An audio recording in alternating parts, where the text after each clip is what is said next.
We have to talk about the time Saitama fought the number 2 S-ranked hero Tatsumaki and finally revealed his power to her after she almost went on a murder spree. This video is going to be longer than my typical videos, so if you could leave a like right now, that would be phenomenal. Anyways, sit back and enjoy the fight. It all begins when Tatsumaki stood before her sister Fubuki and the members of the Blizzard Squad. Her anger high. She's pissed that these individuals had put her sister in harm's way and considered them to be utterly weak and worthless, so she confronts them, giving them a choice. They could either willingly leave from Fubuki's life or face the full power of her destructive powers if they don't. Tatsumaki raises her hand, prepared to unleash her fury upon the Blizzard Squad, intending to harm them critically and just enough so they don't die. She warns them that if she did do so, their days as heroes would be over for good. Ready to unleash the attack, Saitama, who had been quietly observing until now, intervenes. Annoyed by the similarities between the two sisters, he grabs Tatsumaki's arm and addressed her in a humble manner, stating that her actions had gone way too far and emphasizing that heroes shouldn't inflict harm upon each other. Tornado got a short temper though, so she looks dead at Saitama and is like, "Hey fool, I told you to let go of me, what are you doing?" However, Saitama remained insistent and urged her to calm down. His words is like a trigger for Tatsumaki though, as she unleashed a psychic blast similar to the one she had used on Genos in the past. And I love how Fubuki is concerned about Saitama, as if anything is gonna happen to our boy. Fubuki begs him not to work up her sister, but nah, it's time for this egotistical bitch to get checked by Saitama, who uses no effort. I still love Tornado though. Moments later, the huge psychic blast has been used and look at this shit. But Saitama's persistent in clinging to her arm. Tatsumaki's frustration only grows as she found herself shocked by his ability to withstand the full force of her power and resist her later attempts to affect him. Upon closer observation, Tatsumaki identified Saitama as the bald guy who had been with Genos. She questions his intentions regarding her sister and their relationship, and Saitama's response was more devastating than a simple-ass friend zone. He destroyed Fubuki with his response. After a moment of contemplating, he tells Tatsumaki that he doesn't even consider her a friend or comrade, but just an acquaintance, and you can see the disappointed look on Fubuki's face afterwards, which was just super hilarious to me. Poor fucking girl. Saitama has no clue. Misinterpreting Saitama's words though, Tatsumaki decides to test him, accusing him of making himself attached to her sister. She powers up, attempting to cause destruction all around her, and almost collapses the entire building surrounding them to see if Saitama can survive. Recognizing the danger, Saitama quickly pulls Tatsumaki close to him, aiming to relocate to a safer location to prevent harm to bystanders, but more importantly, that's where his new home is located too. He's not trying to jeopardize any of that. And it's kind of like a hug Saitama gives Tatsumaki. As Saitama brings her in, Tatsumaki's expression becomes one of disbelief and confusion. It's like she's startled of this unfamiliar feeling of being hugged. And to be fair, this is probably the first hug she's had in a long time. Not that a hug was Saitama's intentions here anyway. And this is the moment I imagine the shipping started happening between Saitama and Tatsumaki. As Saitama takes off with Tatsumaki, they burst through the ceiling, and before they land in another location, we encounter a family traveling in a car with a young boy who admires heroes and wishes to meet them and collect autographs. Saitama and Tatsumaki touch down near the family, but before they land, Tatsumaki is still upset with Saitama for restraining her, calls him names and accuses him of being a perv. With her frustration, she manages to twist and hurl Saitama towards the ground with all her might after spinning him as fast as she can in the air, yet Saitama continues to hold on to her arm firmly. Firmly grasp it! That'll do it. "Why won't you let me go?" she says. Saitama clarifies that he can't release her, fearing that she might run away and cause further havoc at his home, and this sets her off. Tatsumaki feels insulted by his explanation and questions why she would even flee from someone weaker than her. So Saitama gives in and releases Tatsumaki, providing her with a moment to compose herself, and she even acknowledges that he's kind of a tough opponent. The battle is far from over though, it's only just beginning. Soon she raises her hand near his face and flicks her finger, sending Saitama flying backwards. As he regains his footing, he observes Tatsumaki powering up and creating a massive tornado. In that moment, all Saitama can think about is how much fun it looks to create such a thing.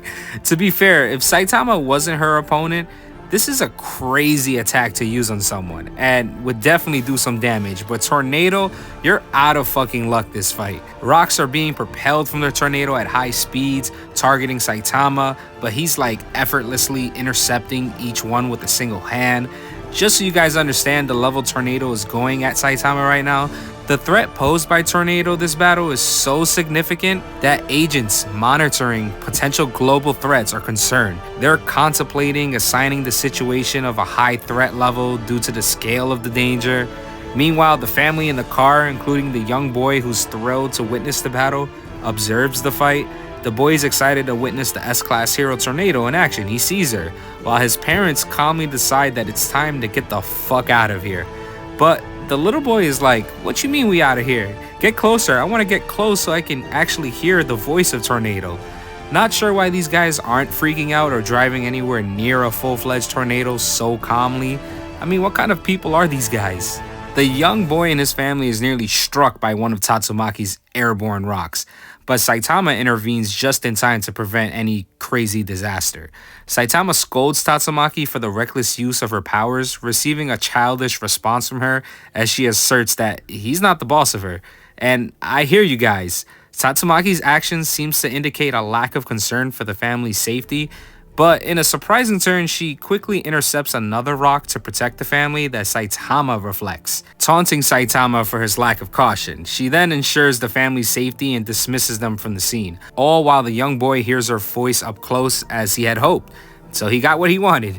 This boy better not have any more complaints and desires from this encounter, because this is as far as you're getting.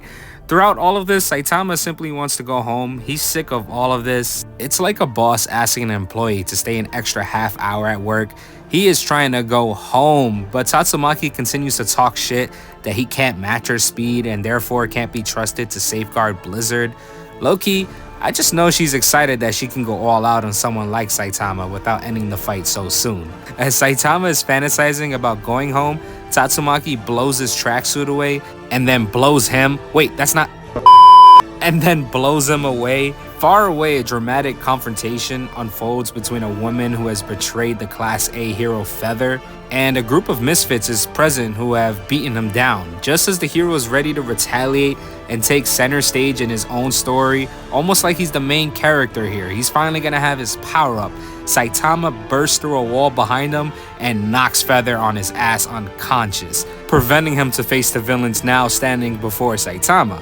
Saitama literally took away this guy's shining motivational moment as a main character and quickly reminded him who's the true fucking character of this story.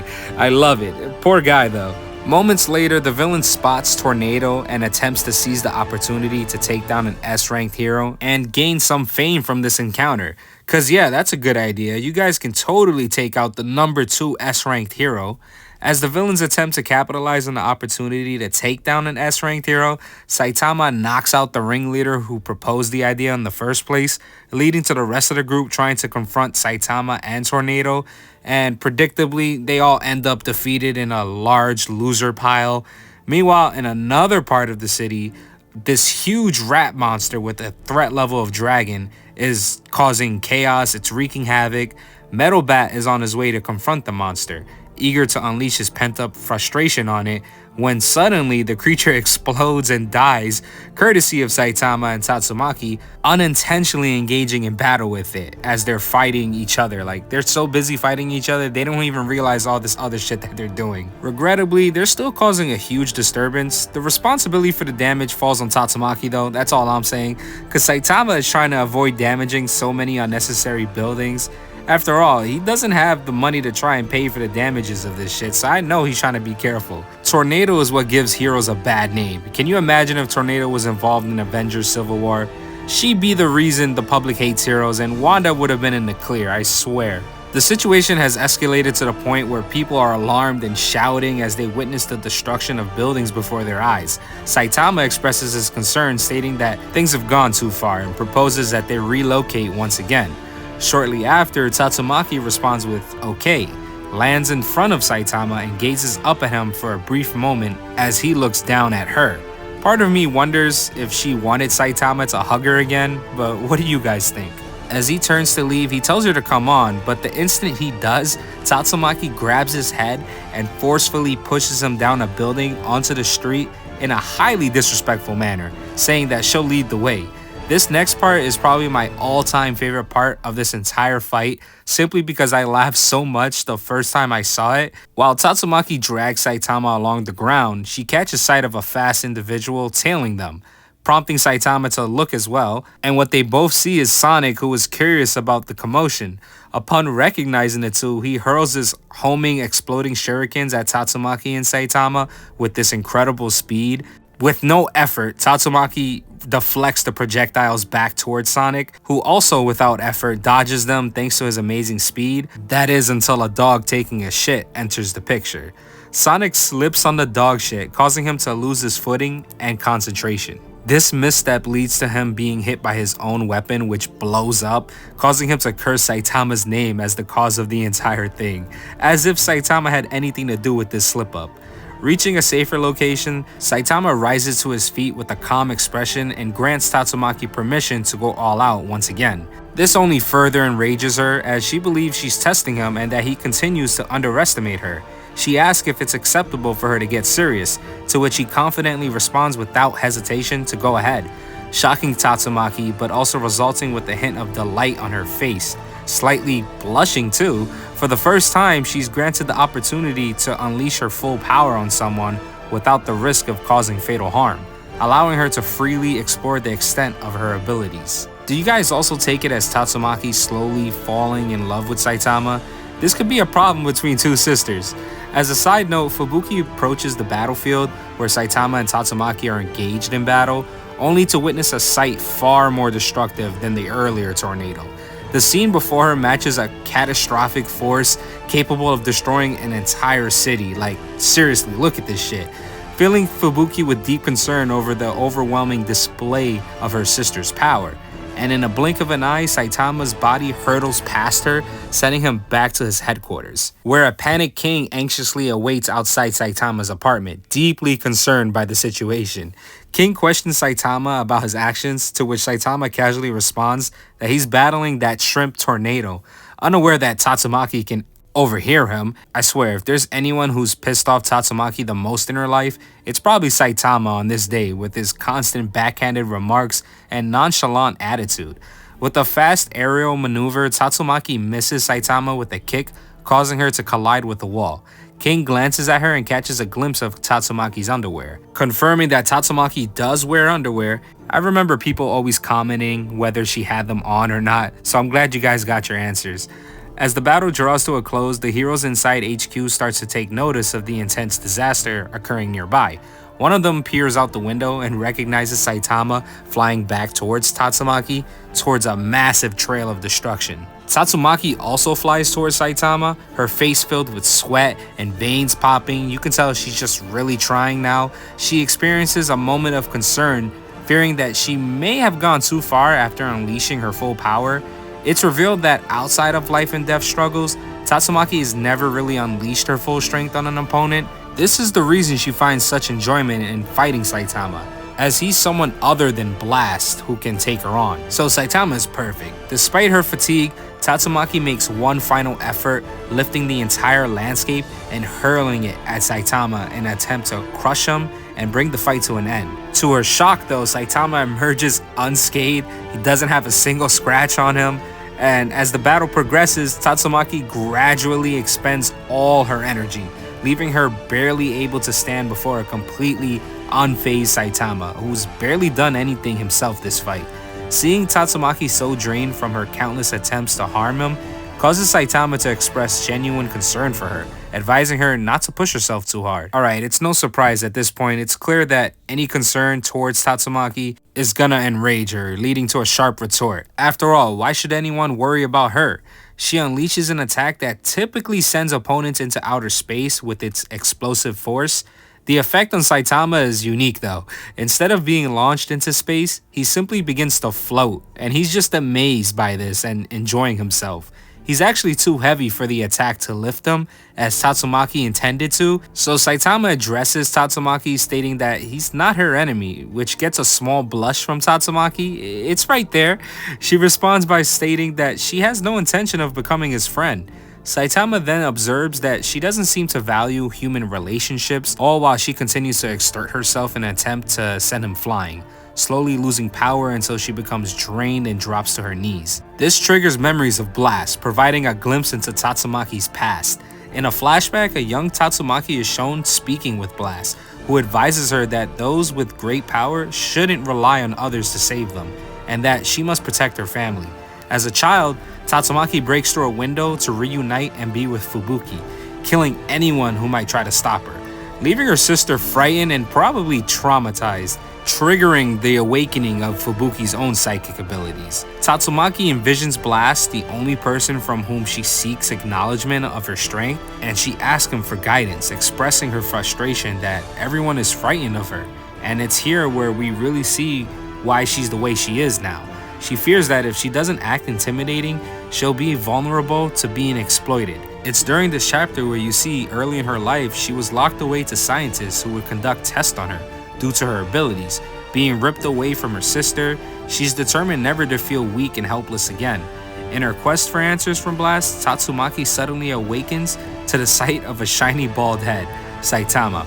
She realizes that she had passed out from the exertion of her battle with Saitama, meaning Saitama was victorious in the entire fight without even throwing a single punch in her direction. After besting Tatsumaki, Saitama gives her the acknowledgement that she desired from a stronger person in the first place, complimenting her strength and calling her tough, and gives that why Saitama advice afterwards.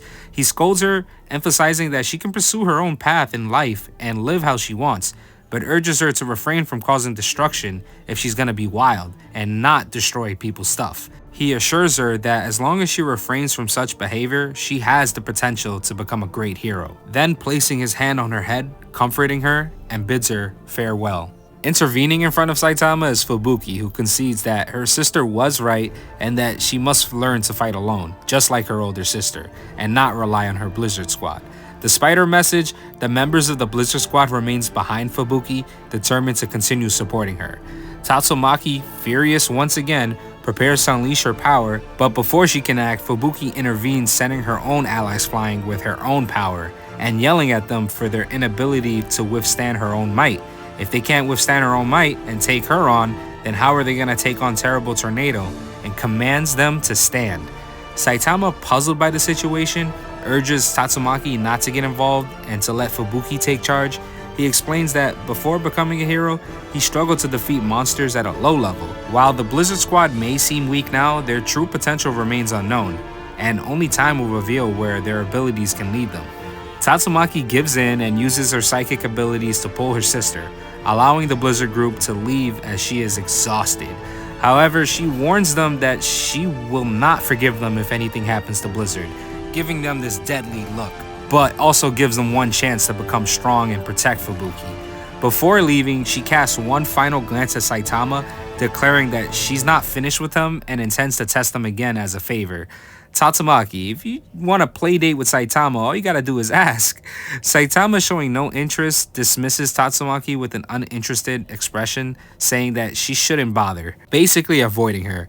Tatsumaki becomes upset at his refusal and argues with him like a child trying to get their way, leaving Fubuki in awe to see Tatsumaki actually take notice of Saitama's opinion, surprised by her sister's behavior because she never listens to anyone's opinions, so this is kind of a big deal. It's the Saitama effect, and that's the end of Tatsumaki versus Saitama. What a battle and what a development for Tatsumaki.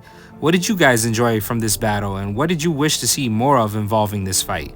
Do you think Tatsumaki will end up trying to get with Saitama? Will it be a situation with Fubuki also falling for Saitama?